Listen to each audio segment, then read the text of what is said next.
This is what's called the Owen Street Reserve in Bunbury.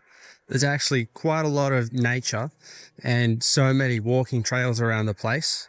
But one thing you may hear all the time is Bunbury's such a dodgy place. There's all these issues, but it really comes down to, I'm going to immediately zoom out. It comes down to how you think, what language you allow, and what you give your energy towards. And don't get me wrong, there is issues. And I'm not very comfortable talking on camera yet. Most of my videos is just to the background of my diving, but I've had a lot of challenges with that, and I'll just leave it there. It's a whole scenario, but I also grew up in a really low income, dodgy area. You know, there was a doctor's surgery that had a barbed wire fence around it type situation. All shops.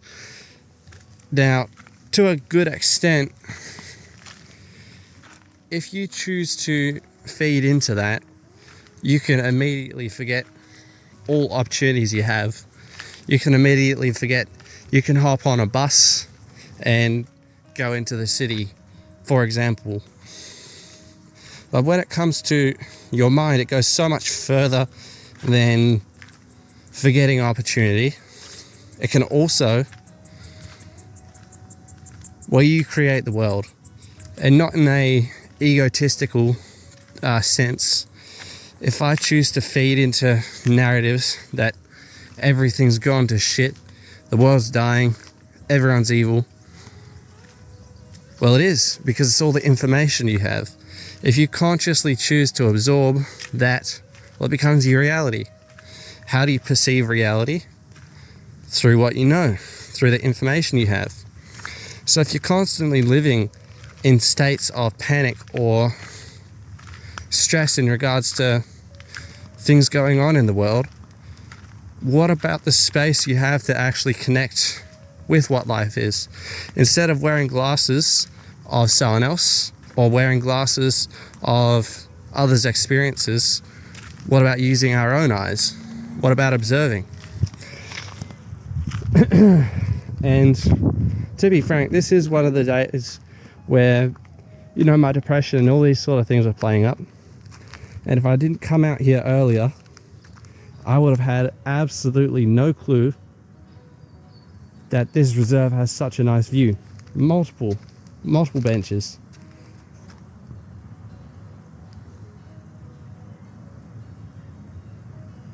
And even though it's just a pigeon, it is really nice just to slow down and observe. I'm unfit. Second time doing this trail.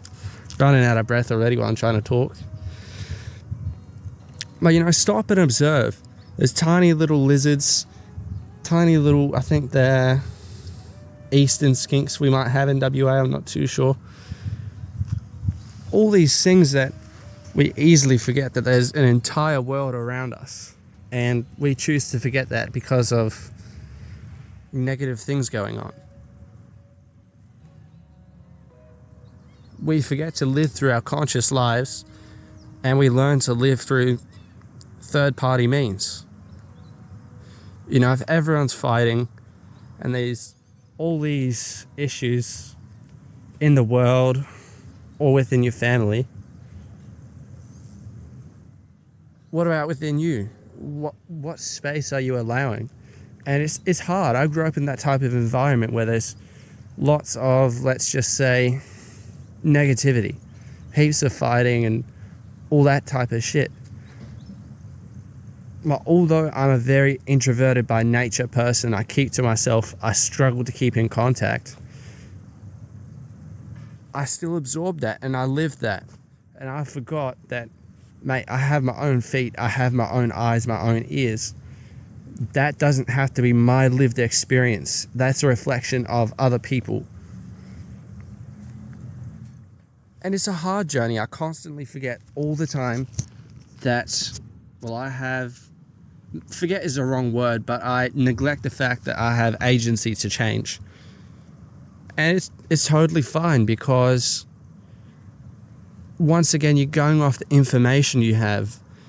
And if you don't have resources or information pointing to the other side of the coin, far out, my hair's bad, well, how likely is it you're going to actually push against it? How is it that you're going to find identity in other means? So we like to think of, even in therapy settings, we like to think of certain parts of ourselves as, you know, the bad part of ourselves or the negative part of ourselves. Well, what about it just needs education? Would you call a kid that didn't understand maths bad and start using language that kind of rags on them? Or would you say, oh, you just need to be taught in different means. You need to be given different sets of formulas. Maybe the traditional ones don't work. Because if you think of all the negative parts of yourself and you label it in such harsh language, instead of identifying areas to grow, you start identifying how to be critical within yourself. And that's where it becomes very unhealthy. I just gotta pop this down. I think I've worn my shirt inside out. And this isn't saying I'm above anyone. This isn't saying I have a perfect grip on all of this, because quite frankly, I don't. There's a lot of things that I speak about which are active struggles. But it's kind of good that I can at least try and find time to speak out loud and reflect. Like, this place is really, really close to home, and there's so much more of the walk to go. I may as well get back up. A few stopping points.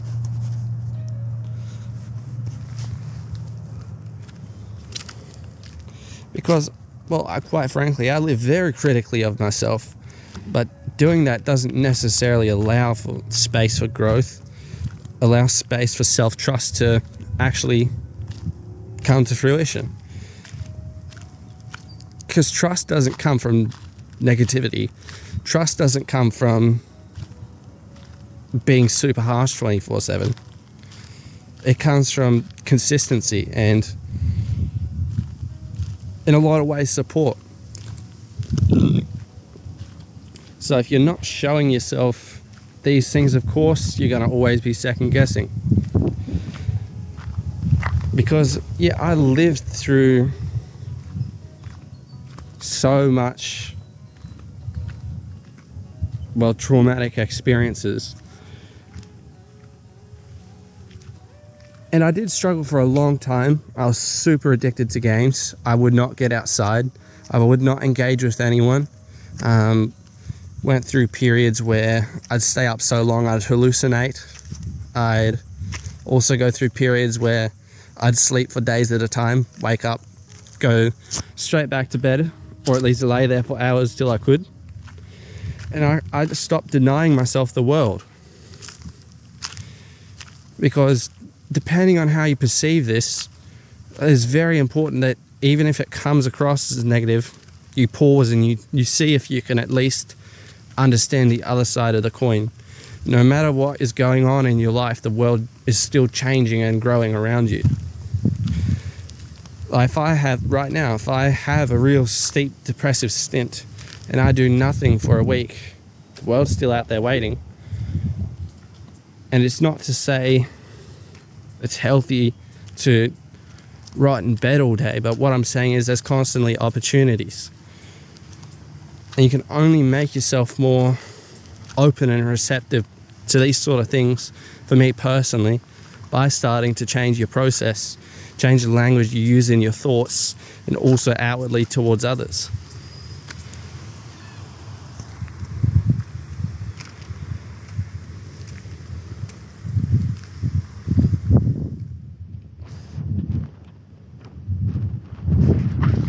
I'm so lucky I landed in Bunbury. Some people may still have this perception where they refuse to engage, and that's perfectly fine. But compared to Davoren Park and Elizabeth, where I grew up in, this is fucking gorgeous. I've been in Bunbury for a couple years now, and sometimes I forget, you know, I'll go through these depressive stints and I'll completely forget that this is within my same town. All these ocean views.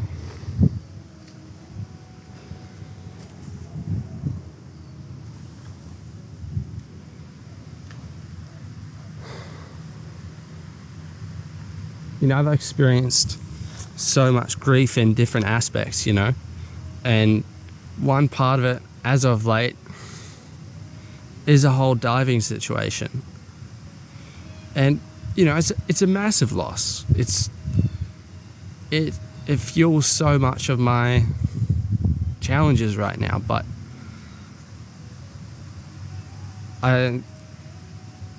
even currently, I'm somewhat forgetting that I was lucky enough to have the opportunity, you know?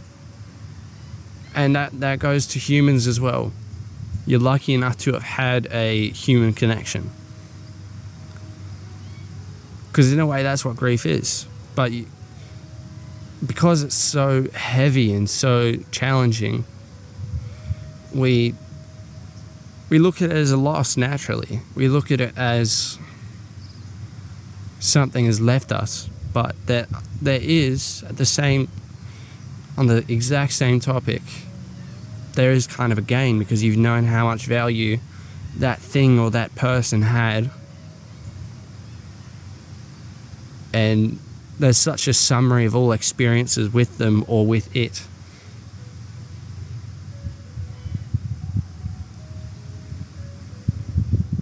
And it's super normal as well to get caught up in it. It takes a long time to fully process to the point where you can at least consider the other side of the coin. But part of what has made diving such an awkward thing is I had a barotrauma incident last year, and I went out when I shouldn't have. I was way too eager. I wasn't responsible as I should have been. Blew my ear out. There is a possibility I can get back in, but talks with the doctors. It's a risky situation. You know, it's one of the things that also, just in general, maybe we have to start learning to change our relationship with things. You know, me with the water, also me with my language. I have to go from a critical, and I don't so much live in that space, but I'll still say it, a critical bully to like teacher and supporter. And that's the dynamics that allow for growth. They're just very long-term and awkward things to grab and hold on to.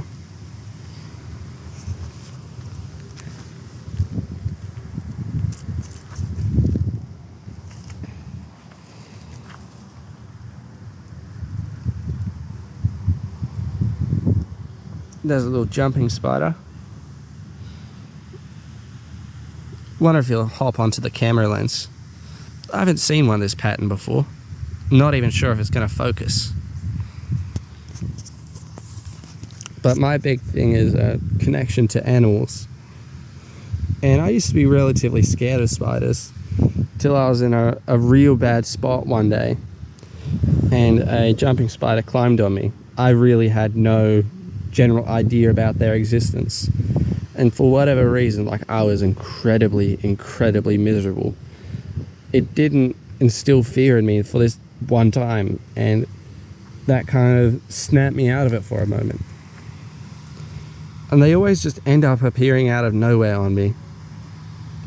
They are fascinating little creatures. You know, these are one thing that most people fear. But you can see he's actually quite relaxed. And our jumping spiders don't actually bite. They have tiny little jaws. I don't know if you can see with this zoom, I don't imagine so, but there'll be a couple little white things by its face called pedipalps. I think that's how you pronounce them. It's really interesting. When you watch a jumping spider, they look like they're bouncing them up and down.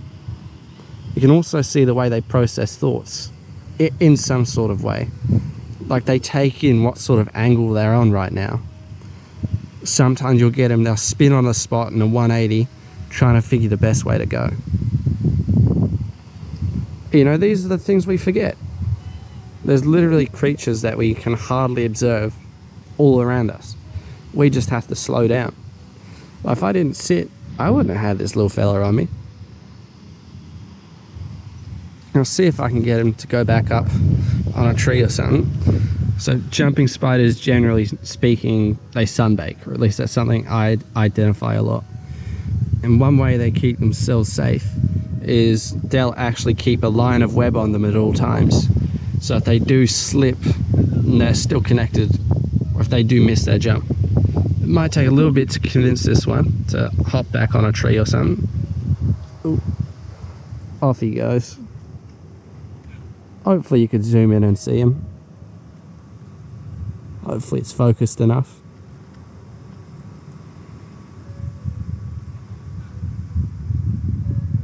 If not, it's just going to look like a bunch of bark, and I'll zoom in and on bark. And back there's the ocean. Back here is part of town. All I had to do was turn 180 with the same bench.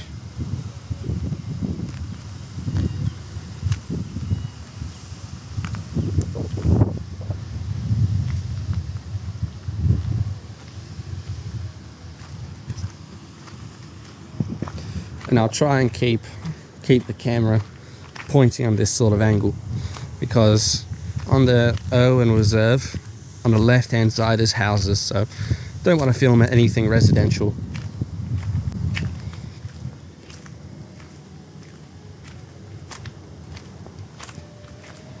And on some trails around Bunbury, there's also lots of paper bark and flower type trees. Not so sure if there is any here. I only walked about halfway before. You know, I'm still a young bloke. I'm 24. It took maybe about, pardon me, yeah, about 13 years to really start to get a grip on things, and that's fine. Everyone has their own pace. It's an ongoing thing. I can't expect myself to go from such a challenging environment to flipping the script massively. I've found, for whatever reason, I seem to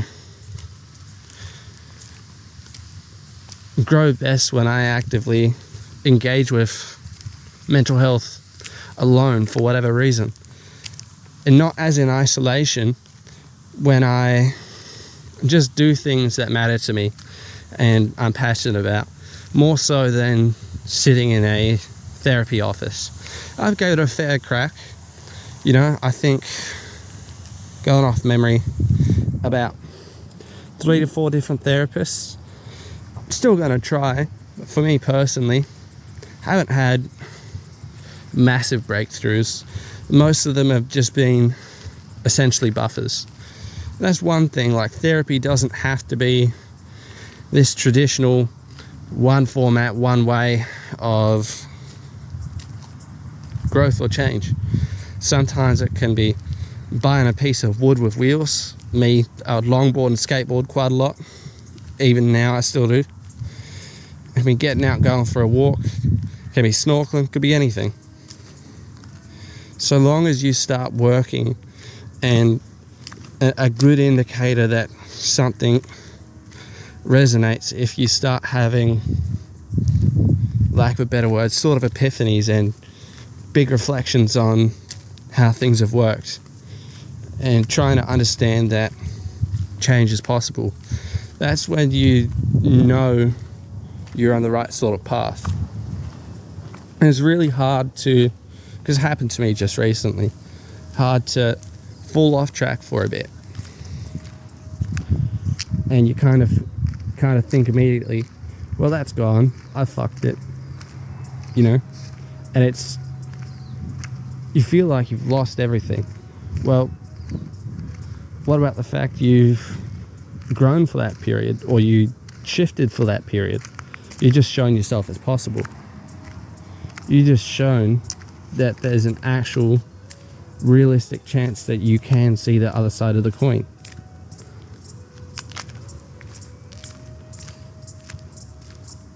And it's more like a skill, flipping the leaf. It's not just flip it, she'll be right, you're permanently fine. It's not that.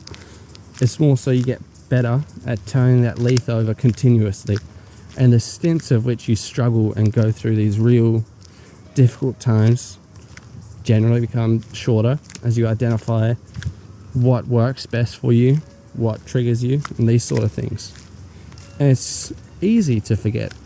That's the dynamic of mental health which brings me the most issues, is myself, quote unquote, forgetting that I can slip back out of it almost as easily as I can slip into it. It's like a management thing. You have to be really conscious and really aware of what you're doing with your life.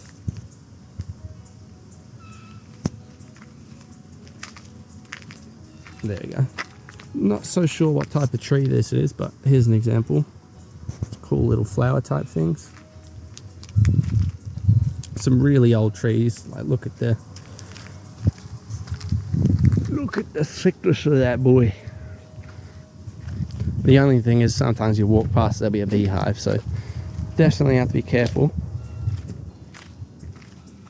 There's these weird little hoverfly things which I hope I can film. If not, I'll just grab a photo from Google Images.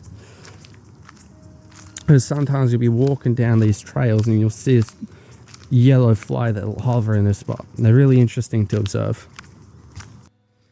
And what first got me really, well, not out of my depression, but my first tool was skating. This was, it's been such a long time.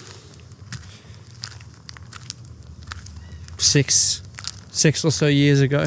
It came from hearing things all the time that were, positive in nature. Long story short, get outside, get in the sun, go see things. And for the longest time, I was in such a negative headspace that my immediate reaction is, yeah, right, that's bullshit. It's not going to work for me. The world is fucked. Everything sucks.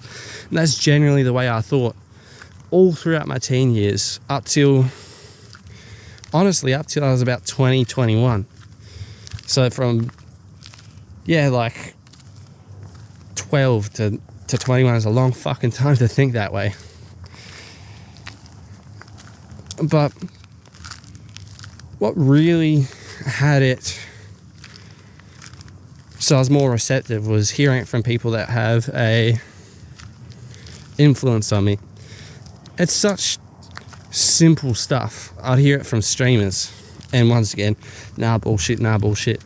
Till eventually I was so depressed that I got bored of being depressed, if that makes sense. I started to realize that I want change, I need change. What I've been engaging with and what I've been living with is not going to let me actually live a life. I might take a big action if you get what I'm heading towards, and I almost did that a couple of times in my lifetime. But after hearing the same messaging from people I was quite influenced by, I also started changing my music significantly, because, well, if you hear, watch, and behave in ways that everything is fucking terrible, that's exactly what it's going to be. And shifting my music first, it didn't feel right. It felt like I was kind of bullshitting, but that was the first sort of the first step to at least becoming receptive to change. And eventually I decided that fuck it, I will sit out the backyard. Everything was dry, shit suburb, like fences were a little bit banged up and broken. But luckily enough, I got super bored after the next couple days. And I was thinking, yeah, it is bullshit. I'm not changing. Me sitting out the back in the sun is doing nothing. And I eventually just thought, fuck it, I'm going to get a skateboard. Any reason? Nope, fuck it, I'm going to get one. I sat on it for a couple weeks, mostly inside again, till I eventually caved and got a Kmart skateboard for about 20 bucks. And that, from just like a bored thought going, oh fuck it, I'll get one, actually opened up so much. You know, I stacked it. It was really hard. It was really challenging to begin skateboarding. But that was one of my first means to motivate myself to get outside, because I just listened to music and cruise around. And I wasn't doing it at the time to necessarily grow. It was just, fuck it, something to do. But an impulsive bored thought shifted things massively. Not immediately, it took a long time. And oddly enough, it's the same sort of thing with my diving. So at Busselton Jetty, right, there was an underwater walk. It cost about 400 bucks. And I definitely didn't have the money for it. Tried saving for a bit, got incredibly impatient, till I went, fuck this, I'll buy a snorkel mask instead. And there's a whole story behind it. But I actually began terrified of the ocean, mainly as an adult. Very uncomfortable. I couldn't stand in chest deep water. And it's a big thing to talk about, but eventually, it'll be a long time coming.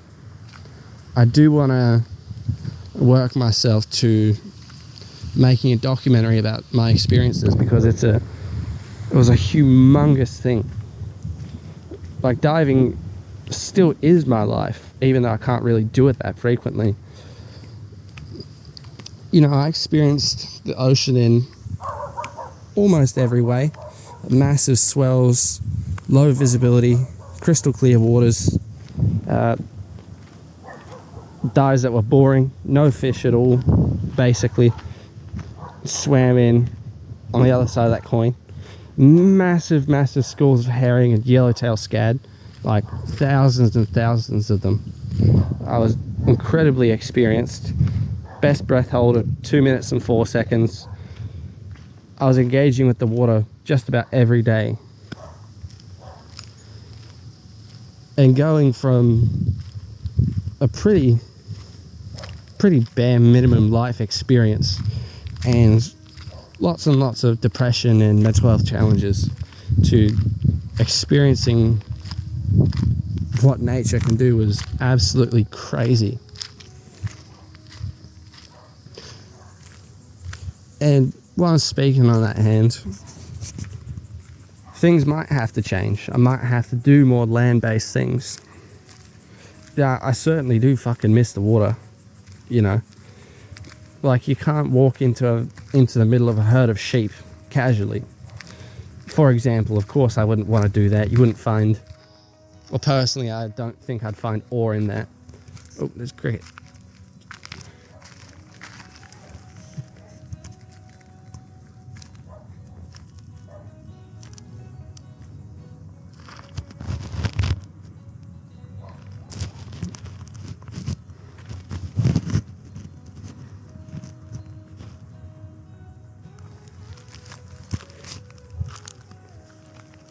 Yeah, even if it's a distraction, always good to stop and look, have a gander, observe the animals. But what I was getting back to is, in the ocean, if you're calm enough, you can swim, you can be surrounded by tens and thousands of animals within the first 5 minutes of being in the water. And that's just insane when you think about it, and it's crazy to reflect back on what I've seen and what I've lived.